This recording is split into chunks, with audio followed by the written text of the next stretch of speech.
The calendar invite showed up with no subject, no description, just 9:30 a.m. Wednesday.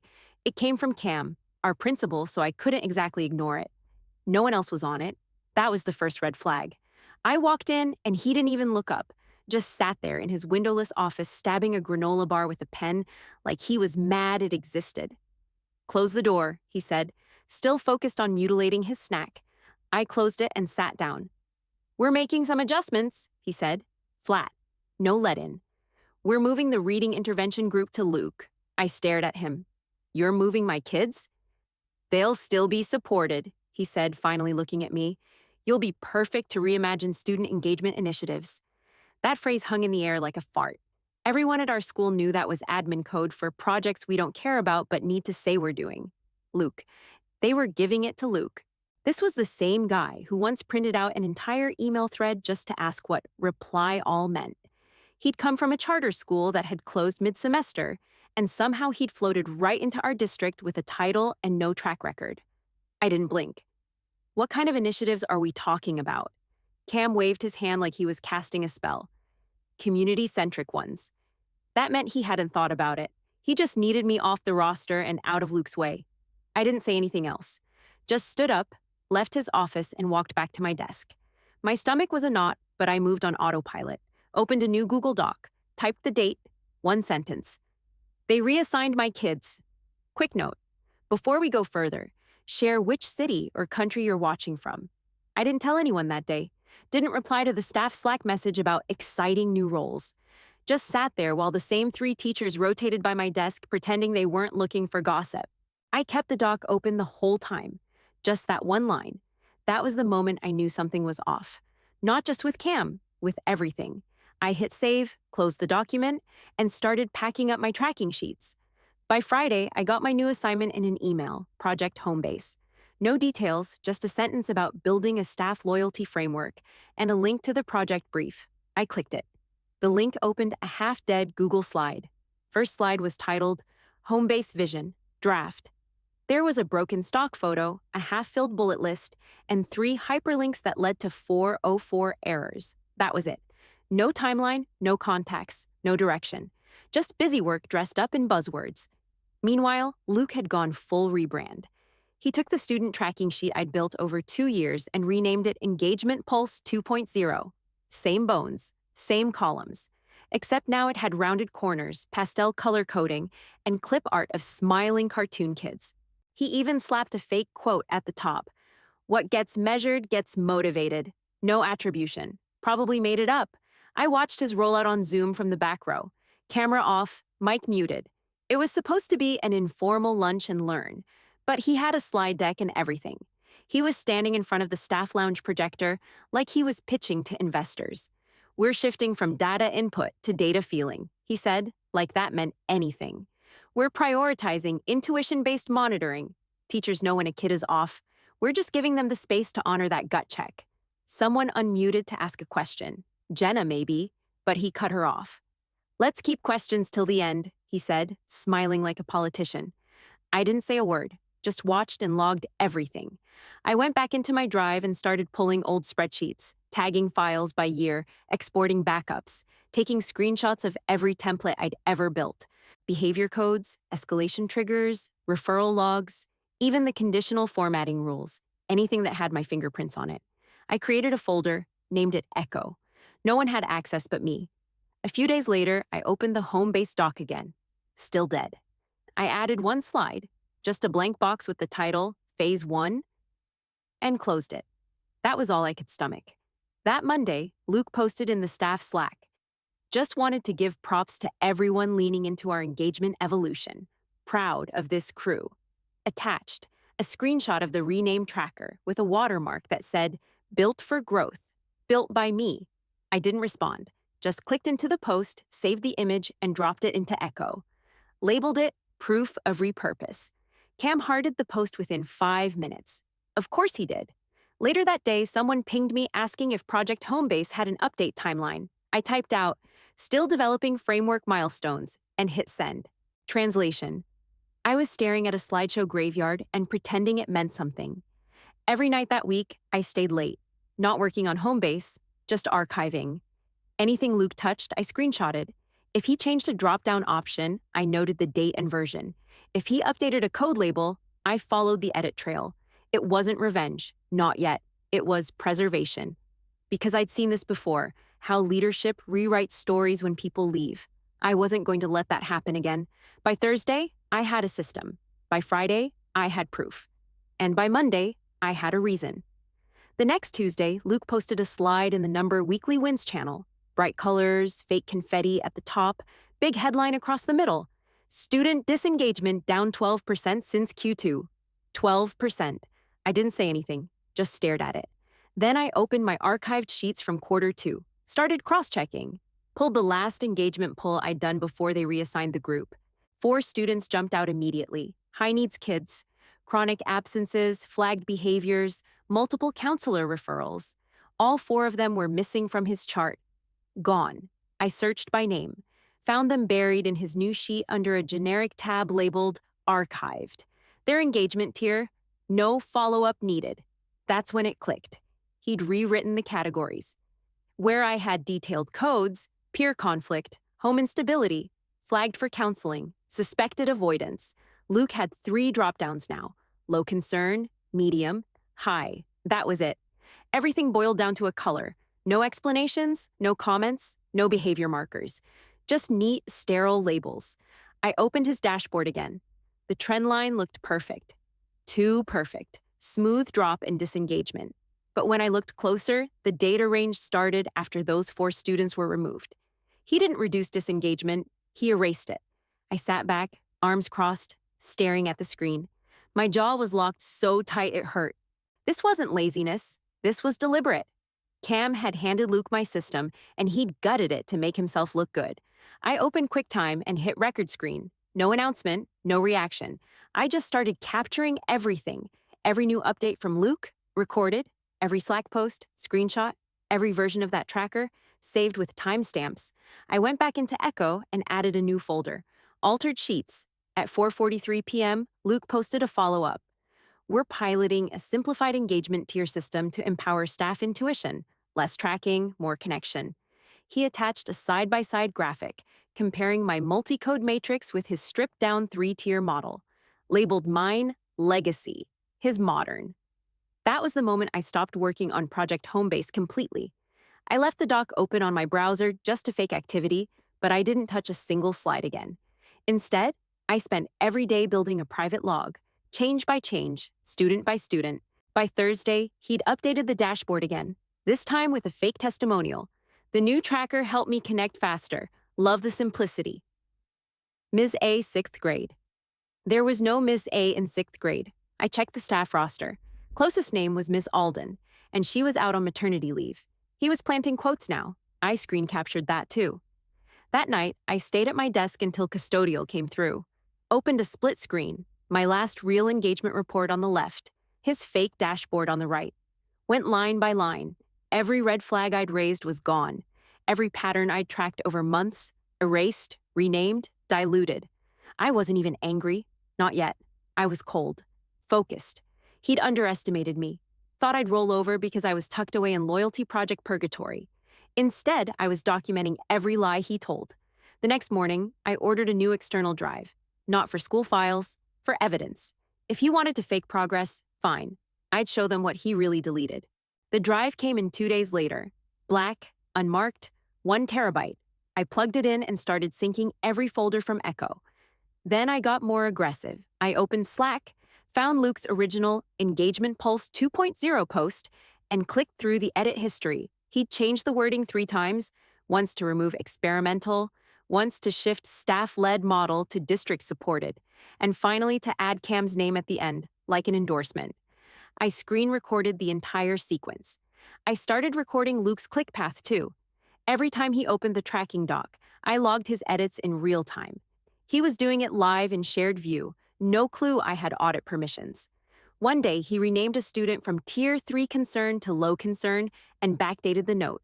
Caught the whole thing. Around midweek, Darren from finance messaged me. Hey, quick question. Did we run any hybrid supply grants in Q3? I blinked. I hadn't touched grants since spring. Why? I wrote. He replied, some invoices aren't lining up. Attendance says full engagement, but supply orders dropped 30%. Thought you might know. He was talking about Luke's attendance numbers, the data he'd cleaned up, the kids who were supposedly back on track. I paused, then typed, "How many students did the drop affect?" He said, 23, mostly middle school. "And that aligns with Luke's engagement numbers?" I asked. Just that. No framing, no opinion. 3 dots appeared, then stopped.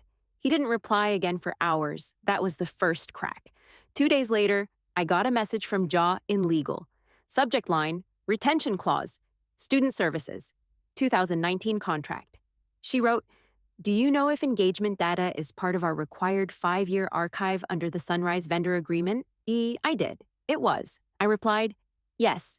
Clause 7.4 references longitudinal tracking as a core component. Needs 5 years of unaltered records." She asked, "Were those records ever adjusted post-engagement?" I didn't lie. I no longer manage the current tracker. The structure changed after June. My backups go through Q2. She didn't follow up, but she didn't need to. That afternoon, I created a shared Wikidoc, top-level folder, original data codes. Inside, behavior taxonomy, flag history, engagement tier breakdown, escalation flowchart. I added a section called Visuals pre-July, showing screenshots of the dashboard before Luke touched it. Then I clicked Share, not with everyone, just 3 people. Jenna from Guidance, Darren in Finance, Jaw from Legal. No subject line, no message, just quiet access. I saw them open it within the hour, one by one.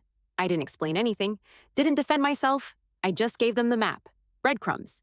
At 6:03 p.m., I saw Jaw download 2 files. At 6:27 p.m., Darren added a private comment to a cell in the flag history. At 6:44 p.m., Jenna highlighted a behavior code and replied, "This is what we used to track?" Yes. That night, I exported the entire wiki as a backup and zipped the folder to the drive.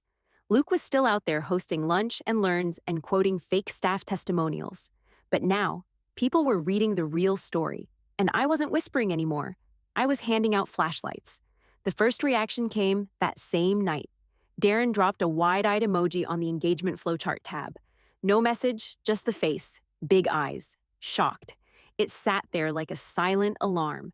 10 minutes later, Jaw hearted the link I'd sent. Nothing more. Just a little red icon next to my name in Slack. Quiet, deliberate. Then Jenna DM'd me. "Hey, did we used to track engagement in more detail?" I didn't even blink. "Yeah," I wrote, attached the taxonomy file. "It was messy," I added, "but it told the truth." She read it. Didn't type anything for a while. Then, I thought I was crazy. I knew it felt thinner. After that, it started slow. A trickle. Quiet DMs, off-thread replies, Slack messages that started with, "Hey, not sure if this matters, but..." Tiny flags, small complaints, patterns repeating. A para-educator wrote me, "Weird that 2 of my high-risk kids disappeared off the tracker. I didn't get a check-in form this month." Another message, "Are we still logging emotional de-escalation somewhere?" I don't see the drop-down. I logged every one. Meanwhile, Luke kept posting wins, more gifs, more confetti slides. But now people were reacting with thumbs up instead of hearts. It was subtle, but I noticed. Cam said nothing. I waited a week, then submitted a basic data pull request under Project Homebase. No red flags, just worded like a routine request, trend analysis, year-over-year engagement, staff consistency factors. 2 hours later, I got access. They never even noticed the scope. The restored permissions pulled up my old drive connections. I was back in. First thing I did was run Luke's model through the new data. His report said we had a 92% success rate. I stared at the number like it owed me rent.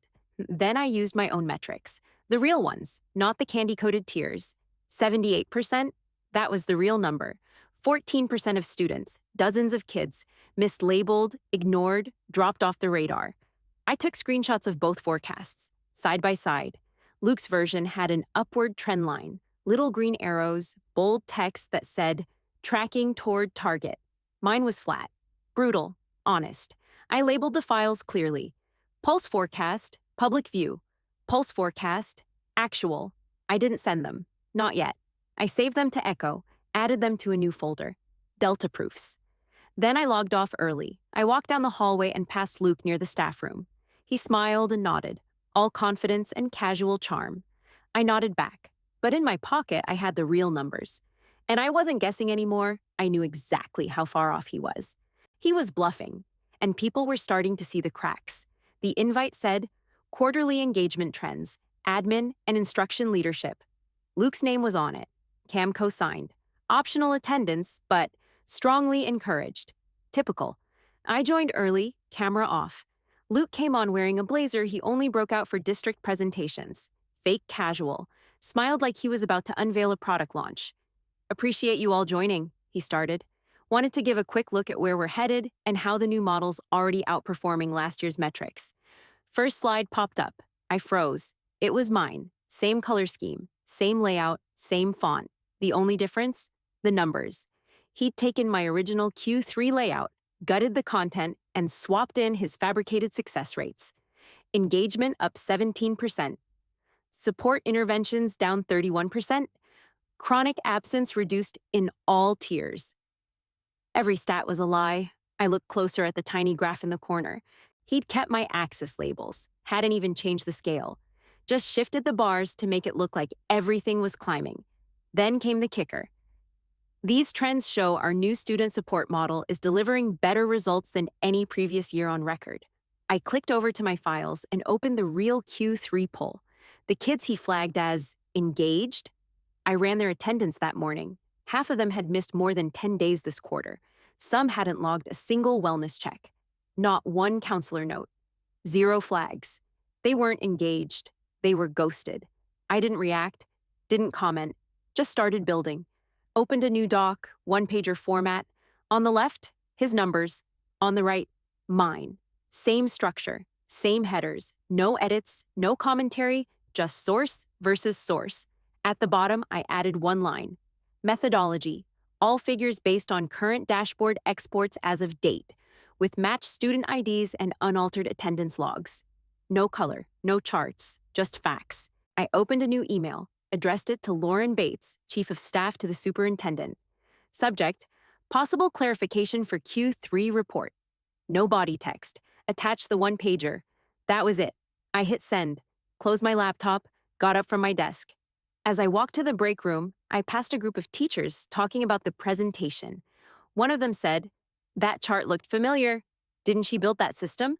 Another replied, "Yeah, but I think they upgraded it."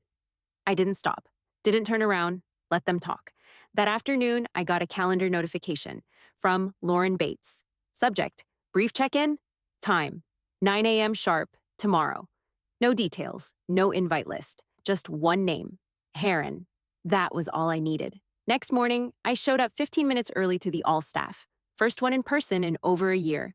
They went all out. Branded lanyards, table tents, catered breakfast with lukewarm eggs and 2 sweet pastries. Coffee tasted like burned printer ink. I skipped the line and took a seat front row, center. No laptop, just a notepad and pen. Luke walked in 5 minutes before it started, carrying a clicker like he was about to run a TED Talk. Blazer again. Hair too perfect. He didn't see me at first. When he did, I held eye contact. Cam wasn't with him. In fact, Cam wasn't anywhere.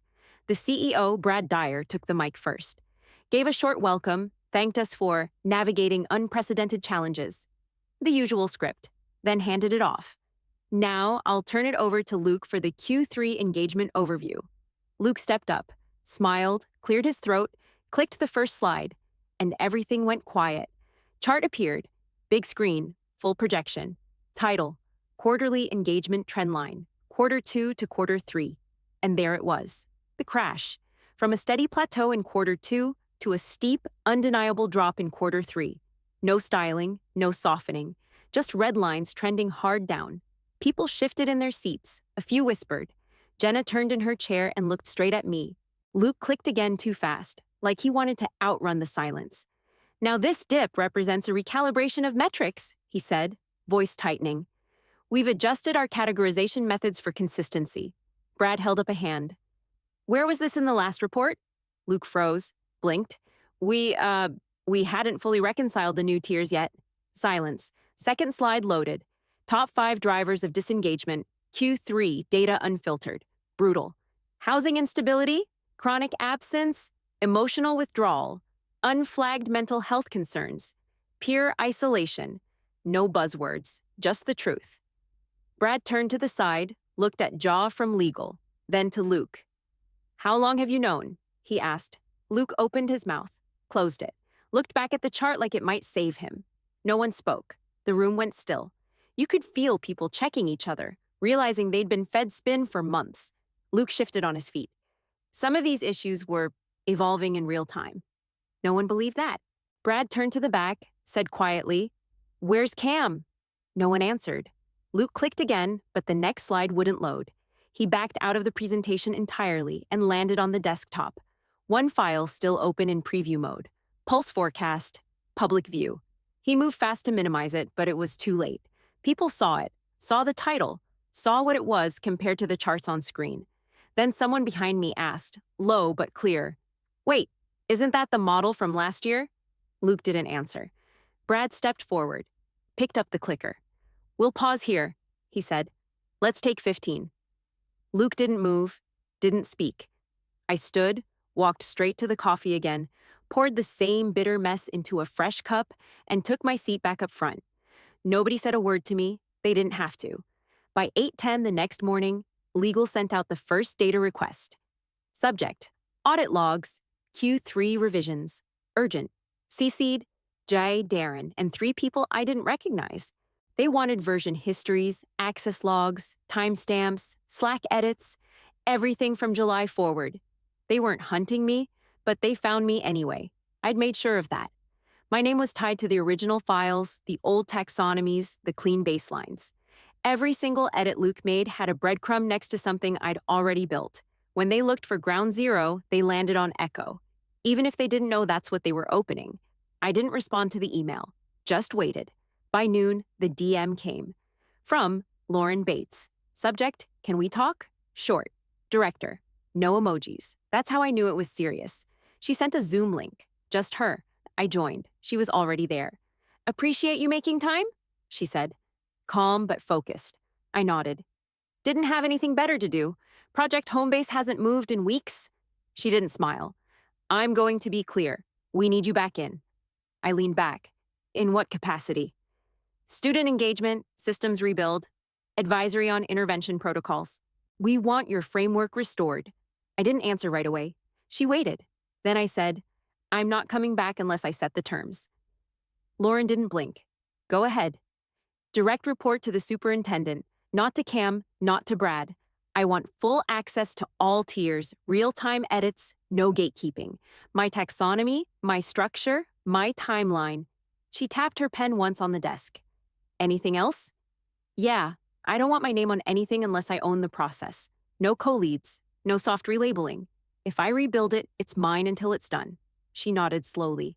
"That's a big ask." "It's a necessary one." A pause, then she said, "I'll take it to him." That was it. No promises, no applause. She ended the call 2 minutes later. I sat there staring at the blank Zoom screen, thinking about every meeting Luke had hijacked, every slide he'd photoshopped, every kid who got swept into his fantasy of progress. Not anymore. Later that day, Cam's calendar went private. His email started bouncing back auto replies. I didn't ask, I just opened a new spreadsheet. Title: Restoration, Phase 1. And I started building. The meeting was set for Thursday at 10. No subject line, no assistant, no layers. Just a plain invite from the superintendent himself. Room 304. Conference space with no windows, no branding. 1 table, 2 chairs. Neutral carpet.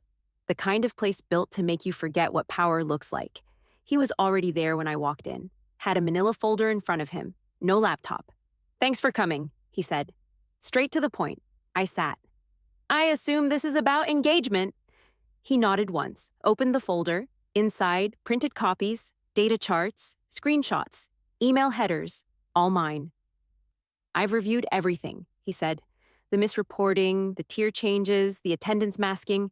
Your documentation is thorough." I didn't speak, just waited. He continued. "Legals confirmed multiple violations tied to student services compliance. State metrics were artificially improved. Interventions bypassed." Still not a single emotion in his voice. I said, "And now you want me to fix it?" He looked me in the eye. "We'd like to bring you back, rebuild the engagement framework using your original system." I shook my head. Not happening. Not like that. He didn't flinch. What do you need? No interference, I said.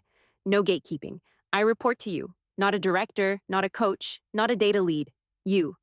Agreed. I want full access restored.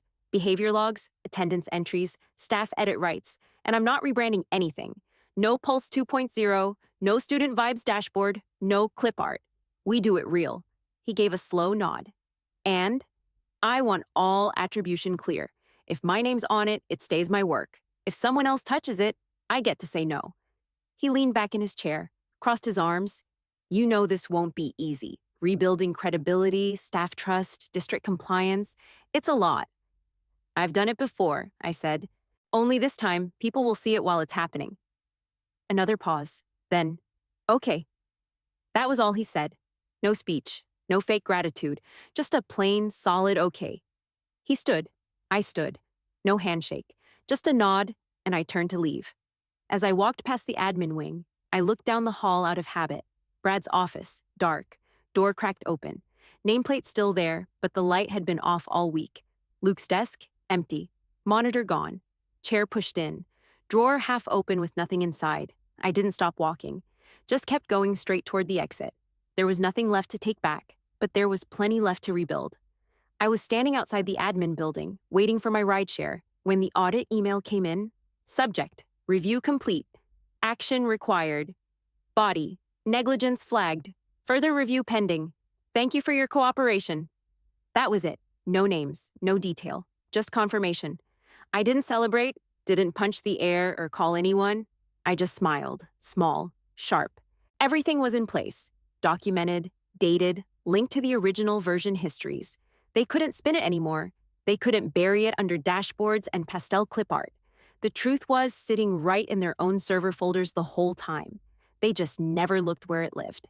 I hadn't burned anything down. I didn't have to. I walked slow toward the curb, sun cutting through the clouds. The kind of morning that looked normal to everybody else. But I knew what had shifted. I wasn't the ghost in the corner anymore. I wasn't the placeholder they could push into fake projects and hope would stay quiet. I wasn't forgotten. I wasn't fired. I was the one holding the key now. The one who kept the receipts, read the contracts, tracked every silent change, and called it what it was. I didn't need to yell. I didn't need to post some long thread or write a manifesto. They already knew. My ride pulled up, brakes squeaking. I opened the door, climbed in, didn't look back. No drama, no noise. Just a quiet seat, clean air, and a clear path forward. This time, I wasn't part of someone else's rewrite. This time, I wrote the ending.